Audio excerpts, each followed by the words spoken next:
April 18, 1945. The war in Europe was dying, but its final spasms remained lethal. In the Harz Mountains of central Germany, a prisoner transport train carrying 73 German women climbed slowly through a narrow mountain pass, its wheels grinding against rails that had been damaged by recent Allied bombing. The women, captured from various support roles in the collapsing Reich, sat in silence as the train swayed precariously on tracks that seemed barely adequate for the journey. The German women had been taught that American soldiers were cowards who would abandon anyone to save themselves. But when the prison transport train derailed on a collapsing mountain pass, these same cowards did something that contradicted everything the women had been told to believe. What happened next would not only save lives, but shatter every belief both sides held about each other. The German women had been convinced that Americans were selfish occupiers who cared nothing for enemy lives. They were about to witness something that would haunt their memories forever. Make sure you're subscribed because this story gets even more powerful. The transport had originated 3 days earlier at a temporary detention facility near Magdeburg. Allied command had ordered the evacuation of all prisoners to more permanent camps farther west, away from the rapidly advancing Soviet forces. The women being transported were not combat soldiers, but the familiar collection of nurses, clerks, radio operators, and support personnel who had kept German military operations functioning until capture. The journey should have taken 12 hours by direct route, but direct routes no longer existed in the shattered landscape of April 1945 Germany. Allied bombing had destroyed countless bridges and rail lines, forcing the transport to take circuitous mountain routes that added days to the journey and exponentially increased the danger. The train consisted of a coal-burning locomotive, 2 freight cars modified to carry prisoners, and a passenger car at the rear where the American guards maintained their station. 22 American soldiers, most between the ages of 19 and 26, had been assigned to escort the prisoners. They were led by Captain James Morrison, a 32-year-old officer from Pennsylvania who had seen enough of war to understand that victory did not erase moral responsibility. Among the guards was Sergeant William Harper from Texas, a 24-year-old who had joined the Army straight out of high school and had fought his way across Europe from Normandy. Harper had developed a protective attitude toward the German women under his supervision, viewing them less as enemies than as unfortunate civilians caught in circumstances they had not chosen. Private Daniel Reed, barely 20 years old and from a farm in Nebraska, represented the youngest soldiers in the detail. Reed had survived the Battle of the Bulge through a combination of luck and extreme caution.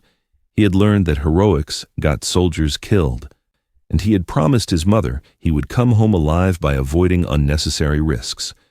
The German women themselves represented a cross-section of wartime Germany. Among them was 35-year-old Erika Schneider, a former hospital nurse who had worked in field hospitals until American forces overran her position. Erika had 2 children somewhere in the chaos of defeated Germany, and her every waking moment was consumed with worry about their fate. 19-year-old Greta Fischer had been a telegraph operator, one of thousands of young women recruited to handle military communications, as male personnel were sent to the front lines. She had been captured while trying to flee westward, choosing American captivity over the alternative of Soviet occupation. Also aboard was 48-year-old Margaret Hoffman, a logistics coordinator who had managed supply distribution for a German Army quartermaster unit. Margaret had worked in administration, far from combat, but Allied forces made no distinction when capturing personnel who had supported military operations. The mountain route through the Harz Range had been chosen specifically because the rails remained intact, having escaped the worst of the Allied bombing campaign. But intact did not mean safe. The entire region was geologically unstable, with recent bombing having triggered landslides and undermined the foundations of rail beds carved into mountainsides decades earlier. As the train climbed higher into the mountains, the women grew increasingly anxious. The car swayed with every curve, and through the small windows they could see the precipitous drops just beyond the rails. Some whispered prayers, others clutched photographs of family members, and many simply sat in terrified silence. Captain Morrison had expressed concerns about the route to his superiors, but alternative paths added a week to the journey and passed through areas still seeing active combat. The mountain route, despite its geological risks, remained the fastest way to reach the permanent detention facility. Military logistics demanded speed over absolute safety. The American guards maintained professional distance from their prisoners, following regulations about minimal interaction with enemy personnel. Yet, the confined space of the train and the shared danger of the mountain crossing created an atmosphere of mutual vulnerability that made complete detachment impossible. The first indication of disaster came not as sound, but as sensation. At precisely 2:47 p.m., the train lurched violently to the left, throwing passengers against the wooden walls of the freight cars. The screeching of metal against metal filled the air as the locomotive's wheels struggled for purchase on rails that were no longer properly aligned beneath them. Captain Morrison, standing in the guard car at the rear of the train, felt the floor tilt at an angle that defied normal railway operation. His combat experience immediately told him this was not a simple mechanical failure, but something catastrophic. He shouted orders to his men to brace themselves, but the words were barely out of his mouth when the entire train shuddered and began sliding sideways. In the forward prisoner car, Erica Schneider watched in horror as the mountain landscape visible through the window suddenly shifted from horizontal to diagonal. Women screamed as they were thrown across the car, bodies colliding with benches and walls. The metallic shriek of failing infrastructure combined with human cries to create a symphony of terror that would echo in survivors' memories for decades. The geological reality was simple and merciless. Recent bombing had fractured the bedrock supporting this section of track, and the weight of the locomotive had finally triggered a catastrophic failure. The entire railbed, consisting of tons of gravel, timber, and steel, began sliding down the mountainside, carrying the train with it. Sergeant Harper, positioned near the middle of the train, experienced the derailment as a series of violent impacts that defied comprehension. The car rotated 90 degrees, then struck something immovable that arrested its downward slide with bone-jarring force. He found himself on what had been the ceiling, surrounded by groaning metal and the cries of injured women from the adjacent car. The locomotive, being heaviest, had slid farthest down the slope before wedging itself between two large boulders approximately 40 feet below the original track level. The first prisoner car had jackknifed and now hung partially over a cliff edge, its rear portion supported only by its connection to the second car. The second prisoner car had come to rest against a cluster of pine trees that had arrested its slide. The guard car, at the rear, had separated entirely and remained on what was left of the original track bed. Private Reed pulled himself from the wreckage of the guard car, blood streaming from a cut above his eye. His first coherent thought was gratitude for survival. His second was awareness of the screaming coming from the forward cars. The sound was not merely pain, but absolute terror, the screams of people who knew they were about to die. Captain Morrison emerged from the guard car and immediately assessed the situation with the cold clarity that combat experience had drilled into him. The forward prisoner car was in the most precarious position, hanging over the cliff with its front section pointing almost vertically downward. The slightest shift in weight could send it plummeting hundreds of feet to the valley below, carrying its occupants to certain death. Inside that forward car, Greta Fisher clung to a bench that was now positioned nearly vertically. Several women had already fallen toward the front of the car, their bodies piled against the forward wall in a tangle of limbs and terror. Through the shattered front window, Greta could see nothing but empty air and the valley floor far below. The metal groaned continuously, and every small movement sent vibrations through the structure that suggested imminent collapse. Margaret Hoffman, in the second car, had been thrown against the side wall during the initial impact. Her shoulder was dislocated, sending waves of agony through her body. But pain was irrelevant compared to the sounds coming from the forward car. She could hear women crying out for help, their voices carrying the desperate edge of people facing imminent death. The American guards, who had survived the derailment without serious injury, gathered near Captain Morrison. The situation was immediately and brutally clear. The forward car could collapse at any moment. Attempting a rescue would require soldiers to climb down the unstable slope, work on a structure that might fall while they were on it, and somehow extract trapped women while the entire wreckage threatened to slide farther down the mountain. Morrison looked at his men and saw the calculation happening behind their eyes. They had survived the derailment. The guard car remained on relatively stable ground. Military protocol in such situations was unambiguous: secure your own position, prevent further casualties among your personnel, and wait for specialized rescue equipment that might arrive in hours or days. Sergeant Harper stared at the dangling car and heard the screams of women who minutes earlier had been his responsibility to guard. The transformation from captor to potential rescuer happened in his mind without conscious decision. These were no longer enemy prisoners, but human beings facing a death he might be able to prevent. The mountain groaned beneath them, and everyone could hear the sound of shifting metal as the forward car settled slightly lower, its connection to the second car weakening. Captain Morrison stood at the edge of the stable ground, looking down at the wreckage that represented both a tactical problem and a moral crisis. Every principle of military leadership demanded that he prioritize the safety of his own men. The forward car was a death trap, and sending soldiers onto it meant risking American lives for enemy prisoners who, according to the cold mathematics of war, were ultimately expendable.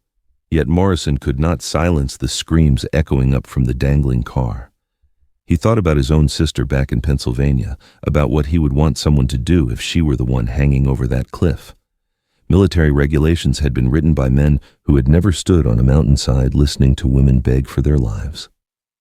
The decision formed not as a grand declaration, but as a quiet statement of intent.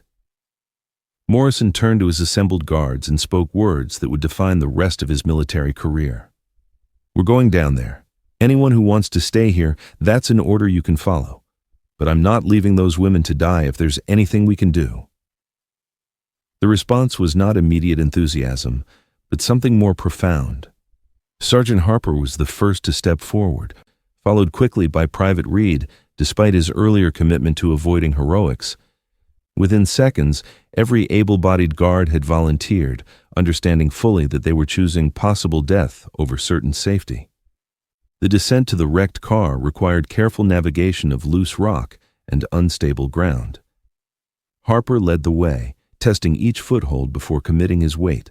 Behind him came Reed and 4 other soldiers, each carrying rope salvaged from the guard car. Morrison remained above, coordinating the effort and preparing to send down additional men if needed. As Harper approached the dangling car, he could see faces pressed against the windows, women's eyes wide with terror and desperate hope. The car groaned with every movement, its connection to the second car consisting of a single coupling that had bent but not broken. That coupling was all that prevented the car from plunging into the abyss, and it looked ready to fail at any moment. Harper called out in his rough German, learned from months of guard duty, trying to calm the women inside. He told them help was coming, that they needed to remain still and avoid any sudden movements that might destabilize the car further. Some women nodded understanding, others were too paralyzed by fear to respond. The rescue plan was improvised and desperate. Soldiers would secure ropes to stable points on the second car, then use those ropes to stabilize themselves while they worked to extract women from the dangling car one at a time. It was slow, dangerous work that multiplied the risk with every minute they spent on the unstable wreckage. Private Reed found himself positioned at the most dangerous point, actually standing on the tilted roof of the forward car while securing a rope around a structural beam. Every shift of his weight produced an answering groan from stressed metal. He could feel the car moving beneath him, settling incrementally lower as the coupling continued to weaken. Inside the car, Greta Fisher watched as the American soldier worked above her head, his boots visible through a gap in the damaged roof. She had been taught that Americans valued their own lives above all else, that they would never risk themselves for German prisoners. Yet here was undeniable proof that propaganda had lied. This young soldier was literally risking his life to save her. The extraction began with the women who had fallen to the front of the car, as they were in the most immediate danger. Harper positioned himself at the broken front window, reaching down to grab the first woman's outstretched hands. The effort of pulling her up while maintaining his own precarious balance required strength he wasn't certain he possessed. Erica Schneider was among the first pulled from the car. As Harper hauled her through the window, she looked into the face of her rescuer and saw not an enemy, but a young man straining with the effort of saving her life. The moment of eye contact lasted only seconds, but it communicated something that transcended language or nationality. Each extraction took precious minutes, and the coupling weakened with every movement. Morrison, watching from above, calculated that they had perhaps 20 minutes before the connection failed completely. With over 30 women still trapped in the forward car, the mathematics were brutal and unforgiving. Sergeant Harper made a decision that violated every safety protocol. Instead of one soldier performing extractions, he called for additional men to position themselves on the car itself, multiplying the rescue speed but also multiplying the weight on the failing structure. It was a calculated gamble with lives hanging in the balance. Private Reed and 2 other soldiers joined Harper on the wreckage, each taking a position where they could reach trapped women. The car groaned under the additional weight, settling another few inches lower. Everyone could hear the coupling beginning to tear, metal fibers separating one by one. The pace of extraction increased dramatically. Women were pulled from the car in rapid succession. Each one immediately passed up the slope to waiting soldiers who helped them to stable ground. Margaret Hoffman, despite her dislocated shoulder, refused to leave the second car until the women in the more precarious forward section had been saved. She used her good arm to help steady younger women as they were passed from soldier to soldier up the treacherous slope. Her administrative experience manifested as organizational instinct even in crisis, coordinating the human chain that moved rescued women to safety.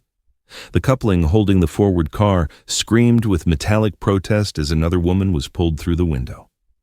Harper could see the metal visibly bending, individual strands of the twisted steel cable beginning to separate.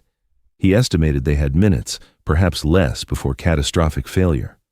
Yet, 15 women remained trapped in the lowest section of the car, their terrified faces visible through the shattered front windshield. Private Reed made a decision that defied every survival instinct he had cultivated through 2 years of combat. He lowered himself through the front window into the car itself, positioning himself among the trapped women so he could push them up to Harper rather than making Harper reach down for each one. It was faster, more efficient, and exponentially more dangerous. Inside the tilted car, Reed found himself standing at an angle that made every movement awkward and precarious. The women clustered around him, some crying, others maintaining a desperate silence. He spoke to them in fragments of German mixed with English, using hand gestures to communicate when words failed. They understood his intent, if not his language, and began organizing themselves into a line for extraction. Years Greta Fisher, already rescued and sitting on stable ground above, watched the American soldiers working with a kind of frantic efficiency that spoke of men racing against time. She saw Private Reed, barely older than herself, risking everything to save women whose names he didn't know and whose nation had been his enemy. The cognitive dissonance was overwhelming, shattering years of propaganda in minutes of witnessed reality. The extraction continued with desperate speed. Harper's arms burned with the effort of pulling woman after woman to safety, his muscles screaming in protest. Behind him, other soldiers formed a human chain, passing each rescued woman up the slope with careful urgency. No one spoke of the danger, but everyone heard the coupling's death song, a rising pitch of stressed metal approaching failure. Erica Schneider, safe on solid ground, counted the women being rescued and realized with horror that the numbers weren't adding up fast enough. The coupling would fail before everyone could be saved. She found herself silently praying to a God she had stopped believing in years ago, praying that these American men would succeed in their impossible rescue.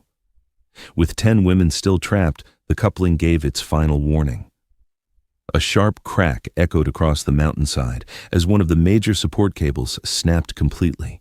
The car dropped 6 inches, the sudden movement throwing Reed off balance. He caught himself against the wall, his heart hammering, knowing that the next failure would be the last. Sergeant Harper's voice cut through the chaos, calm and authoritative despite the circumstances. He ordered the remaining soldiers to form a faster chain, to sacrifice caution for speed. They responded instantly, positioning themselves at closer intervals, reducing the distance each woman had to be passed. The pace became frantic. Women were pulled from the car in rapid succession, barely touching one soldier's hands before being passed to the next. The system worked through pure human determination, soldiers ignoring their own exhaustion and fear to maintain the flow of rescue. Private Reed pushed the last woman toward the window just as the second cable snapped. The car lurched violently, dropping another foot. Reed lost his footing completely, sliding toward the front windshield and the empty air beyond. His hand shot out reflexively, catching a metal support beam, arresting his slide inches from the opening that led to a fatal drop. Harper's hand appeared in the window, reaching down for Reed. For a frozen moment, the young private hung suspended, one hand gripping the beam, Harper's hand extended, but not quite close enough to grasp. The car continued its slow-motion collapse, metal screaming as the final cable began to separate. Reed swung his body, using momentum to propel himself upward. His free hand caught Harper's wrist in a grip born of desperation. Harper pulled with strength he didn't know he possessed, hauling Reed through the window as the final cable snapped with a sound like a rifle shot. The forward car dropped away, tumbling end over end down the mountainside before disappearing over the cliff edge. The sound of its destruction echoed across the valley, a reminder of the death that had been cheated through courage and impossible effort. 73 German women had been on that train. 73 women now sat on stable ground, rescued by men who had every reason to leave them to their fate. The silence that followed the car's final plunge was broken only by the sound of breathing, ragged and desperate, from both rescuers and rescued. American soldiers collapsed where they stood, their bodies finally acknowledging the exhaustion they had ignored during the frantic rescue. German women sat in stunned clusters, alive when they had been certain of death, saved by men they had been taught to fear and hate. Sergeant Harper lay on his back staring at the sky, his arms trembling from the effort of pulling dozens of women to safety. Next to him, Private Reed sat with his head between his knees, trying to process how close he had come to falling with that car. Neither man spoke, but their survival and the survival of every woman on that mountainside spoke louder than words ever could. Erica Schneider was the first to move, approaching Harper where he lay. She knelt beside him, her English limited, but her intent clear. She took his hand in both of hers, tears streaming down her face, and spoke a single word that carried the weight of everything she felt. "Why?" Harper looked up at her, understanding the question beneath the question. Why had they risked their lives? Why had they chosen to save enemy prisoners when military logic demanded they save themselves?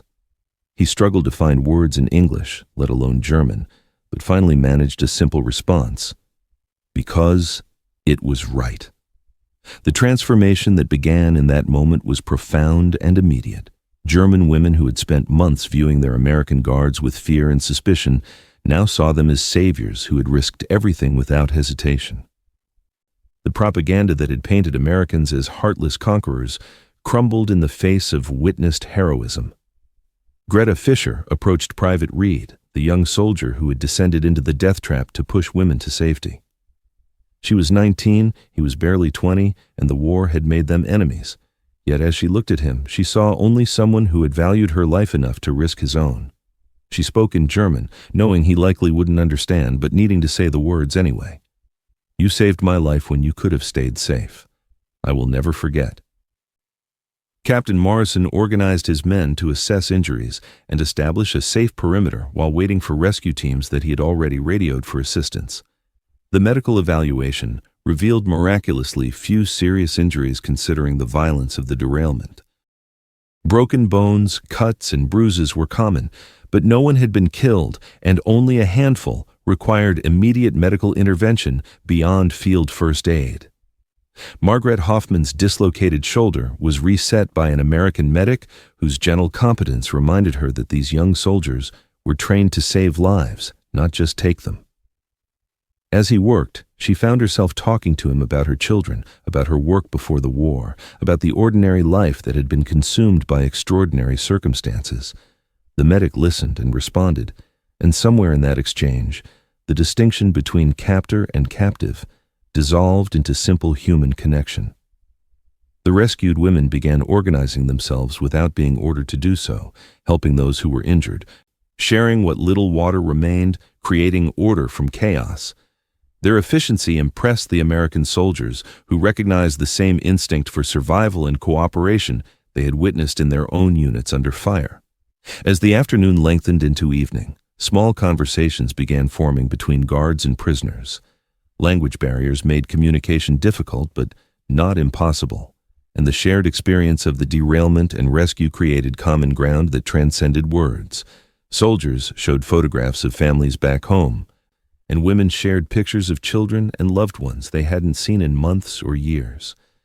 Private Reed found himself sitting next to Greta, attempting to communicate through a combination of broken German, hand gestures, and drawings in the dirt.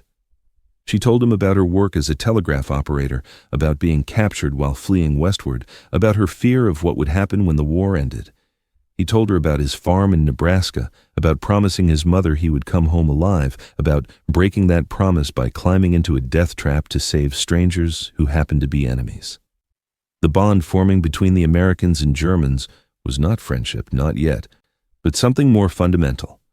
It was recognition of shared humanity, acknowledgement that nationality and politics mattered less than the simple fact of being alive together on a mountainside where death had been cheated through collective courage. Sergeant Harper gathered the women who spoke the best English and explained the situation clearly. Rescue teams were coming, but the mountain terrain made access difficult. They would likely spend the night on the mountainside before evacuation could be completed. He promised that his men would ensure their safety and comfort as much as circumstances allowed. The women received this news with calm acceptance, their trust in their American guards now absolute. These men had proven they would sacrifice their own safety for German prisoners. Spending a cold night on a mountain seemed trivial by comparison. The rescue teams arrived at dawn, bringing medical supplies, food, and transportation to evacuate both the American soldiers and their German prisoners to a proper facility. Yet the night spent on that mountainside had already accomplished something no official policy could have mandated. The women and their guards had become something more than captor and captive, transformed by shared survival into witnesses of each other's humanity. The evacuation proceeded efficiently, with German women being treated by American medical personnel with the same care given to wounded soldiers. Erica Schneider's minor injuries were dressed by the same medic who had treated Sergeant Harper's rope burns. The equality of care was not lost on anyone present, representing a practical manifestation of the respect that had emerged from the rescue. When the women were loaded onto new transport trucks for the continuation of their journey to the permanent detention facility, many sought out the soldiers who had saved them. Greta Fisher found Private Reed and pressed a small photograph into his hand. A picture of herself before the war, smiling in a way that seemed impossible given everything that had followed. On the back, she had written in careful English, "You gave me tomorrow. I will not forget." Reed accepted the photograph with hands that still trembled slightly from the previous day's exertion.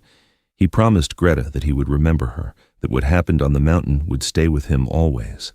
It was a promise he would keep for the next 63 years, until his death in 2008, the photograph still carried in his wallet.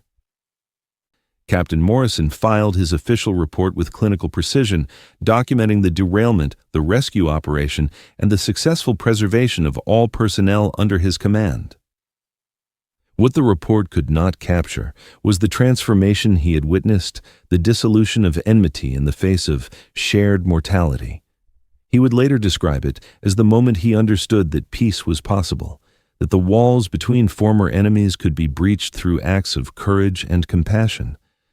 The women arrived at the permanent detention facility with a story that spread rapidly through the prisoner population.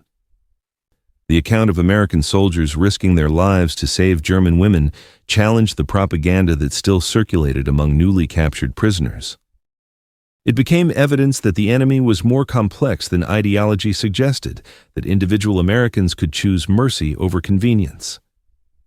Sergeant Harper and his fellow rescuers returned to their regular duties, but they carried the experience with them in ways both visible and invisible. Harper's arms bore rope scars that would remain for life, permanent reminders of the day he pulled dozens of women from death. More significantly, he carried memories of their faces, their gratitude, their transformation from fearful prisoners to human beings he had chosen to save. The war in Europe ended 3 weeks later, on May 8, 1945. The detention facility transitioned to managing displaced persons awaiting repatriation, and the rules governing prisoner-guard interaction relaxed as the immediate conflict concluded. The women who had been saved from the mountain derailment found themselves in an unusual position, trusted by American authorities in ways that other prisoners were not, their loyalty demonstrated through the bond forged in crisis. Margaret Hoffman became an informal liaison between the American administration and the German prisoner population, her organizational skills and earned trust making her invaluable in managing the complex logistics of post-war detention. She worked closely with Captain Morrison, their relationship evolving from captor and captive to colleagues united in the goal of humane prisoner management. Several of the rescued women chose to remain in the American occupation zone rather than return to Soviet-controlled Eastern Germany, their trust in American personnel influencing their post-war decisions. Erika Schneider found work as a nurse in an American military hospital, her medical skills valued and her character vouched for by the soldiers who had saved her life. The story of the mountain rescue became part of the official record, cited in post-war analyses of effective prisoner management and humanitarian conduct during military operations. Military historians would later point to it as an example of how individual moral courage could transcend institutional regulations, how soldiers could maintain their humanity even in wartime conditions that seemed designed to destroy it. Private Reed returned to Nebraska in late 1945, carrying Greta Fisher's photograph and memories that would shape the rest of his life. He became a teacher, dedicating his career to educating young people about the complexity of war, the possibility of reconciliation, and the importance of seeing enemies as human beings worthy of compassion. He corresponded with Greta for decades, their letters documenting the reconstruction of Germany and the building of peace on the foundation of individual connections forged in crisis. The mountain pass where the derailment occurred was eventually abandoned, the rails removed, and the terrain returned to wilderness. But the memory of what happened there endured, preserved in official records, personal testimonies, and the changed lives of everyone who experienced it. The rescue demonstrated that courage was not merely the willingness to fight, but the capacity to choose compassion when self-interest demanded indifference.